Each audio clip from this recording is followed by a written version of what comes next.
Self-Love is the New Sexy, the podcast devoted to helping you overcome life's most painful and stubborn challenges so you can feel great, have more energy, and live stress-free every day. To reach your full potential, simply work with the powerful spiritual principles that are readily accessible to everyone. It's easier than you think, and on today's show, W. Mark Watts is going to show you how starting with self-love is the key to joyously and harmoniously making that happen. Hey everybody, this is W. Mark Watts. Welcome and thank you for hanging out with me for another episode of Self-Love is the New Sexy. And today's episode is entitled simply, Be Willing to Be Different. Be willing to be different. Now, that is so important, especially at the time that I'm recording this episode, the energy and the space that we're in as a planet is so requesting us to be our authentic self, be who we truly are. And that's why this is top of mind for me. So I just wanted to bring that to the attention of all my listeners, especially after speaking with several different people over the last week or so, who we were having engaged in this similar type conversation and building upon that foundation. So I wanted to just share a few thoughts on it tonight with everybody. Now, it's so key to be willing to be different, be willing to be who you are. Number one is because that is where your true power is. That is where the true happiness and joy in life is, because every ounce of who you are and how you behave and how you look and how you move in this world is essential. It's your essential vibration. It's your essential frequency. So anytime you're compromising that, which I don't mean that you don't ever make compromises in life. What I mean is you have to be really firm on the boundaries regarding who you actually are as a person, how you do things, how you look at things, your personal opinion about things. Now, that still means that we will grow, we will make mistakes. There will be things we will be uncomfortable with, things we don't like. That's part of the journey. That's part of the juicy journey that we are so privileged to live each and every day, and we have to embrace that. And I think oftentimes we are willing to compromise some of the things, some of who we really are, in hopes that we'll make other people happy, and in doing so, making ourselves unhappy. I'm going to give you a quick example of one of the times. I've been many times, and I'm sure there have been many times in your life as well where this has played out, but I very vividly recall as a senior in high school, as we got toward graduation time, I was asked to do the benediction for our graduation ceremony. And of course, I was very excited to do so. And probably the best English teacher, or the most esteemed English teacher in the school, was in charge of the production. And her one instruction to me was, you get to write the benediction the way you want to write it. Do it from your heart and make it yours. And so I said, okay. And so I went off and I started writing and I completed my assignment. And of course, she wanted to review everything before rehearsals. And I gave her my benediction. And she came back to me with notes and changes to what I wanted to say. And when I read it, I said, that's not me. That's not what I want to say. That's what she wants to say.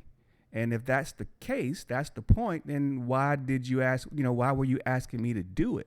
Was my whole thought process. And I was very respectful, and I didn't say anything to her about it, but I was very distraught. I was when you get to a point where something just doesn't feel right to you, and that's how I felt about that.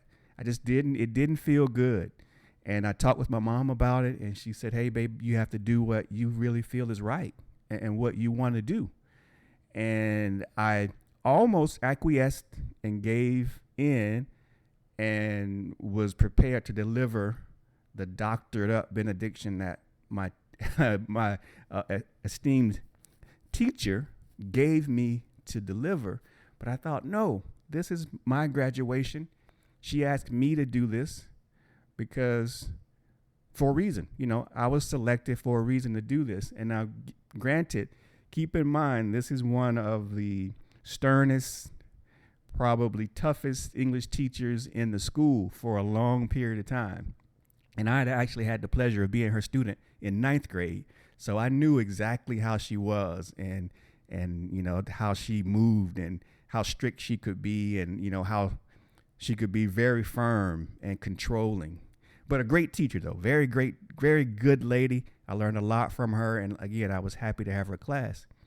So that's why I was so conflicted. I'm like, I should just trust what she wants. She's been doing this for years. So I should just say what she said. But that didn't sit right. And so what happened was I went back. I took what she had given me and I scrapped it. And I went back to my original plan. And I even went further into how I really felt and what I wanted to say and how I was feeling in the moment.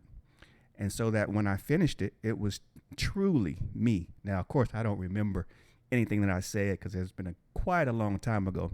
I don't have any notes or anything that I kept about it. But I knew once I was done that it was me. And so we eventually came to rehearsals. And I don't think we practiced it out loud. But for some reason, I'm not sure. I don't think we ever got to review it again. I think it was just, she had given her notes and she expected me to, listen to what she had said. And that was the end of it. But, that just didn't sit well for me. So come graduation day, I delivered the benediction the way that I wanted to. That was authentic and true to me. And when I saw her after graduation, as she was walking toward me and we were walking toward each other, I felt a little bit of trepidation because I wasn't sure how that thing was going to go down. And she walked up to me. She was a short lady. And she gave me a huge hug and a kiss on the cheek and said, "I'm so proud of you. That was beautiful." And that reiterated the fact to me that, when you have an assignment, there's a reason why you have the assignment. That affirmed for me that it was supposed to be my design. It was very respectful, very tasteful, everything I think a benediction should be in a high school graduation. And so I was super excited that she was pleased with what I had done. And not only that, I was pleased. I felt really good about what I had done. But I was willing to be daring. I was willing to be different. I was willing to be myself. And again, first and foremost, because that's your signature. That's your stamp. And that's where you live. That's where your power and your strength comes from, is everything individually different about you. That's number one. Number two is that's what the universe needs. That's what the world needs. We're here for a reason. You are here for a reason and or reasons, plural. And that requires all of the talents, all of the challenges, all of the loves, all of the twists and turns that you are going to encounter on this journey. It requires all of that to fill this space, to do what you're supposed to do. And when we're not willing to do that, not only do we discount ourselves, but we discount our fellow man, we discount our fellow woman, the world in general, because we have to fill that space that we're supposed to fill, regardless of what that is. Everybody has a position, and your position can be played most well when you're being yourself, when you're taking that tough assignment, when you're switching a job, when you're trusting your heart and you decide to love that person regardless of how it ends up, when you want to have that tough conversation with your spouse, your mother, your father, your kid, your son, your daughter, your coworker. When you step out on just that nudge, that tug from your heart, that you should move from where you're currently living to somewhere else that you live. You want to fight for civil rights or equality. If you want to, really push the limits and take your talents and become a judge or a police officer or a teacher or an astronaut, whatever it is, that's what you're supposed to do. That's your contribution. And that journey, it's the journey that's the contribution. And I want to make a point of that. It's not one particular point along this time frame. It's your whole journey that you're meant to contribute to this world, because you affect so many other people and they're watching, and you got to give them yourself. That's the real gift. So that's the second piece, is the real gift to the world is every essence, every piece of part of who you are. You've got to give that. That's your duty. That's your mission. That's your task, is to give every ounce of who you are to the world. And then lastly is that gives us the beautiful space to grow. And again, in this energy and space that we're in at the time that I'm recording this, I'm in such a space of flux right now that I almost don't know what to do with myself. I mean, there's so many things that are really just opening up for me, and I'm questioning, and I'm excited, and I'm a little afraid, because there are some things coming up on my horizon that I'd have no idea what they really are.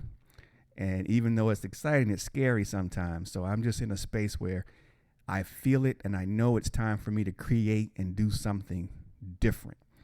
And, maybe I do continue to do a lot of what I do now, but I know that there's some new things that are just ready for me to start exploring. And I'm super excited about that. And I know that you are in that same space. I know many of you, especially if you listen to this podcast, you're in that place where you're feeling just really uncertain. Things are broken down, or you feel that shift. You've been there before. When things are shifting and changing, and that it's time for you to do something different or new or additional to what you're doing. And it's just that time. So I invite you to really be willing to be yourself. All of you. Bring everything that you have, kitchen sink included. And then look to expand on that, look to grow, look to continue your journey in a much bigger and better way, because that's the beauty of who you are and who we are collectively. All right, I'm going to get out of here now before I get on my soapbox and really take this thing to another level. Until the next time, remember to be willing to be different, especially because that's who you are and who you're meant to be. Talk with you all again very soon. Bye now. You've been listening to Self-Love is the New Sexy with W. Mark Watts. If you enjoyed today's show, be sure to tell a friend. Also, make sure you never miss an episode by subscribing to our show on Apple Podcasts, Stitcher Radio, or wherever you listen to podcasts.